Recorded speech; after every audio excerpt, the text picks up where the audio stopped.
Fl-aħħar rendikont ta' għajnuniet soċjali fi żmien tal-imxija tal-coronavirus, iżjed minn 7,000 persuna rċivew bejnietom madwar 10,250,000 euro.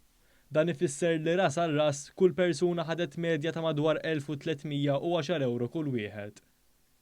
Dawn id-dettalji nataw f'konferenza tal-aħbarijiet mill-Ministeru għall-Familja u s-Solidarjetà Soċjali bħala parti mill-proċess ta' ħlasijiet ta' 4 benefiċċji soċjali li nataw lil dawk li ntlaqtu mill-pandemija.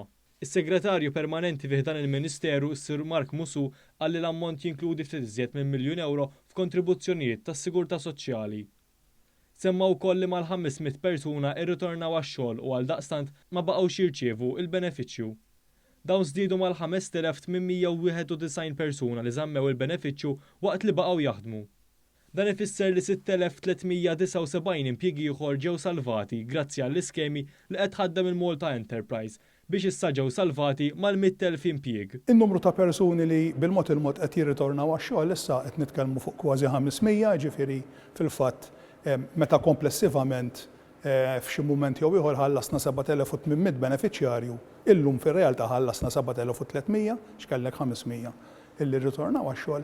Wieħed jawgura li tippersisti din ix-xejra fil-ġimgħat li ġejjin. Intqal ukoll li fil-jum tal-erba' tħallsu iżjed benefiċċji filwaqt li nħadmu 10,579 talba minn total ta' 10,692, rata ta' 99.2%.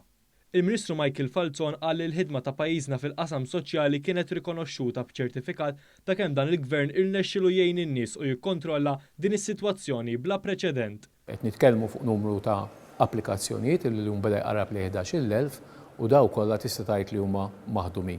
Sinjal kemm mhux biss bħala ħaddiema ta' dal-Ministeru, imma kemm ukoll bħala poplu aħna kapaċi inqumu għall-okkażjoni.